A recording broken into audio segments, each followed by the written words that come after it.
स्वाभिमानी माँ का अंतिम संस्कार। पापा, पापा जल्दी चलो, मम्मी आपको बुला रही है। 7 वर्षीय गोलू ने आकर राहुल से कहा। क्या हुआ, क्यों बुला रही है? राहुल ने बेटे से पूछा। वो दादी कुछ बोलती नहीं। राहुल बोला। क्या? राहुल परेशान हो अम्मा के कमरे की ओर भागा। क्या हुआ अम्मा को? उसने अपनी पत्नी गोल्डी से पूछा, जो कमरे में पहले से ही अम्मा के पास थी। देखो ना अम्मा को, कुछ बोलती नहीं। राहुल ने अम्मा को हाथ लगा उठाना चाहा, मगर ये क्या, अम्मा के तन में कोई हरकत ही न थी। हिलाया डुलाया, अम्मा अम्मा आवाज़ दी, पर कोई फायदा नहीं। अम्मा परलोक को सिधार चुकी थी। गोल्डी दहाड़े मार रोने लगी और राहुल से बोली, जाइए दोनों देवर जी को खबर करिए। हाँ जा रहा हूँ, बोलकर राहुल बाहर आंगन में भागा और सबको अम्मा के कमरे में आने के लिए आवाज़ दी। राहुल की आवाज़ सुनकर सभी अम्मा के कमरे की ओर दौड़े। सुलेखा देवी, हाँ ये नाम अम्मा जी का है। पति किशोर यादव बिजली विभाग में कार्यरत थे। 3 बेटे रमेश, दिनेश, राहुल और 2 बेटी प्रीति और प्रिया थी। बड़ा सा घर था, खेती बाड़ी बहुत था, रुपए पैसे की कोई कमी नहीं थी। तीनों बेटों की शादियां हो चुकी थी, बेटियां अपने घर की हो चुकी थी। 3 बेटे बहू पोते पोती से भरा पूरा परिवार था माँ जी का। पूरे घर पर अम्मा जी का ही राज चलता था। सब लोग एक ही साथ रहते थे। कोई भी काम बिना उनकी मर्जी के नहीं होता था। पर नियति को अम्मा जी की खुशी रास न आई। या न जाने किसकी नज़र लग गई अम्मा जी की खुशियों की। किशोर यादव जी हृदयघात से अचानक चल बसे। अम्मा जी पर मानो दुखों का पहाड़ टूट पड़ा। पिता के गुजरने के 6 महीने में ही तीनों बेटे ने घर का बंटवारा कर डाला। तीनों बेटों का पूरे घर पर कब्जा था और अम्मा जी के हिस्से में एक छोटी सी कोठरी, जहां उनका सामान पहुंचा दिया गया था। सामान के नाम पर था भी क्या, कुछ कपड़े और उनके बिस्तर। अब बेटे ही खेती बाड़ी का, राशन पानी का हिसाब रखते थे। अम्मा जी को मिलने वाली पेंशन भी तीनों बेटे घर खर्च के नाम पर ऐंठ लेते थे। अम्मा के पास कुछ भी पैसा नहीं छोड़ते थे। अम्मा जी का खाने पीने का भी बंटवारा हो गया था। सुबह का चाय नाश्ता बड़ी बहू, दोपहर का खाना मझली बहू और रात का खाना छोटी बहू के यहाँ मिलता था। वो भी एक बार परोसने के बाद दोबारा कोई न पूछता था।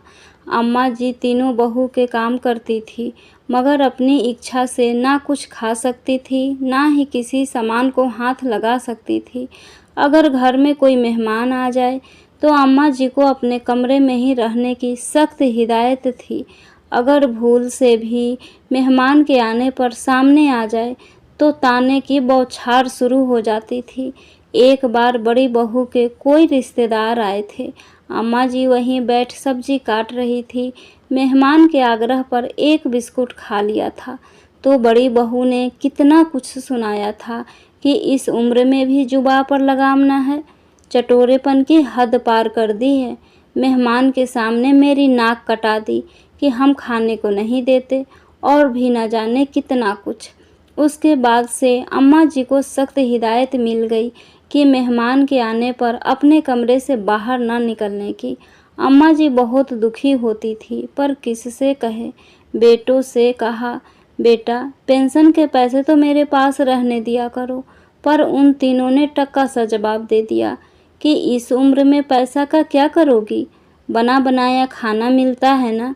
अम्मा जी स्वाभिमानी थी, बेटियों से कभी कुछ ना कहती और ना ही किसी से मांग सकती थी। अपने घर में जैसे गुजर हो रही थी वैसे ज़िंदगी गुजार रही थी। इधर कुछ दिनों से तबीयत सही नहीं थी। बेटों से कहा कि डॉक्टर को दिखा दो, मगर किसी ने भी ध्यान नहीं दिया।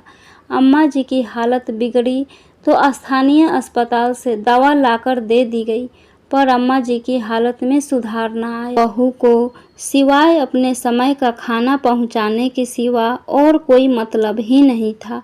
अम्मा जी अपने कमरे में ही सिमट कर रह गई थी। कभी कभार बेटे हाल चाल ले लेते थे। पोते पोती भी कमरे में कभी कभार जाकर खाना पहुंचा देते थे और बर्तन उठा लाते थे, बस इसके सिवाय कोई और मतलब न था किसी को। आज जब बड़ी बहू चाय लेकर गई थी तो अम्मा जी की हालत देखकर अपने पति को बुला भेजी थी। अम्मा जी स्वर्ग सिधार चुकी थी। उनका पार्थिव शरीर आंगन में लाया जा चुका था। बेटियों को भी खबर पहुंचा दी गई थी। वो भी सपरिवार आ गई थी। रो रो कर बुरा हाल था कि अम्मा मरते मरते मर गई, पर किसी से भी अपना दुख परेशानी नहीं बताई, ना ही हम लोगों के साथ रहने गई कि बेटी के घर रहना शोभा नहीं देता। अब अम्मा जी के अंतिम संस्कार की तैयारी होनी थी, पर कमरे के अंदर तो अलग ही कोहराम मचा हुआ था कि अंतिम संस्कार कैसे हो, कितना खर्चा होगा, कैसे किया जाए। तीनों बेटे बहू में बहस चल रही थी। राहुल, मैं तो कहता हूँ कि जितना भी खर्च हो तीनों लोग बराबर लगाएंगे। रमेश बोला, ना भैया, मेरे पास इतना ना है। मैं तो कहता हूँ कि कम से कम खर्च करो। दिनेश, क्यों ना हम माँ को विद्युत सौदाह ले जाएं, वहाँ खर्च भी कम होगा। राहुल, अरे पर समाज बिरादरी में मुंह तो दिखाना है ना। अंतिम संस्कार का सामान, पंडित और भोज का खर्च मिलाकर कम से कम 70 से 80 हजार तो हो ही जाएगा, पर अभी मेरे पास इतना पैसा नहीं है। आप लोग लगा दो, मुझसे बाद में ले लेना। दिनेश, मेरा तो काम अभी वैसे ही मंदा चल रहा है और अब तो माँ की पेंशन भी बंद हो गई, वो भी नुकसान हुआ। बाहर सब सामान के आने का इंतजार कर रहे थे और अंदर खर्च कौन करे, इस पर बहस हो रही थी। तीनों में से कोई भी खर्च करने को तैयार ही न था। तीन बेटे मिलकर भी एक माँ का अंतिम संस्कार का सामान ना ला पा रहे थे। बहुत सी आवाज़ बाहर तक आ रही थी। दोपहर हो रही थी पर कोई नतीजा न निकला। अम्मा जी का पार्थिव शरीर अंतिम विदाई का इंतजार कर रहा था। लोगों में कानाफूसी शुरू हो गई थी। तभी किसी व्यक्ति ने आकर राहुल को आवाज़ दी। राहुल को बाहर बुलाया गया। उस व्यक्ति ने सबके सामने राहुल के हाथ में 1 लाख रुपए रखे और बोला, इन पैसों से अम्मा जी का अंतिम संस्कार और विदाई का सामान ले आओ और बाकी खर्च भी इसमें हो जाएगा। मगर ये पैसे मैं कैसे ले सकता हूँ? फिर उधार के पैसे से अम्मा की विदाई? ना, ये नहीं हो सकता है। ये पैसे उधार नहीं दे रहा हूँ, बल्कि उधार चुका रहा हूँ। व्यक्ति ने जवाब दिया, मगर कौन सा उधार? हमें इसके बारे में कुछ नहीं पता है। राहुल बोला, जी मैं आपके पिताजी से 70,000 रुपये उधार लिए थे अपनी बेटी की शादी के लिए। उनके देहांत के बाद जब मैं अम्मा जी को रुपए लौटाना चाहा तो उन्होंने कहा कि अभी अपने पास ही रखे, जब मुझे ज़रूरत होगी तो ब्याज लगा कर दे दियो। तब से यह पैसे मैं संभाल कर रखा था, जो आज तक के ब्याज लगाकर 1 लाख रुपए हो गए हैं। आज अम्मा जी के मृत्यु की खबर मिली तो मुझे लगा कि आज उनकी ज़रूरत का समय आ गया है। इन पैसों को अम्मा जी के विदाई में लगा दीजिए ताकि उनकी अंतिम विदाई हो सके आत्मसम्मान से। वाह, अम्मा जी बड़ी ही स्वाभिमानी महिला थी। अपनी अंतिम विदाई का भी इंतजाम कर रखी थी कि किसी पर बोझ नहीं पड़े और वो सम्मान से विदाई ले सके इस संसार से। वहाँ उपस्थित लोगों में से एक व्यक्ति ने ऐसा कहा।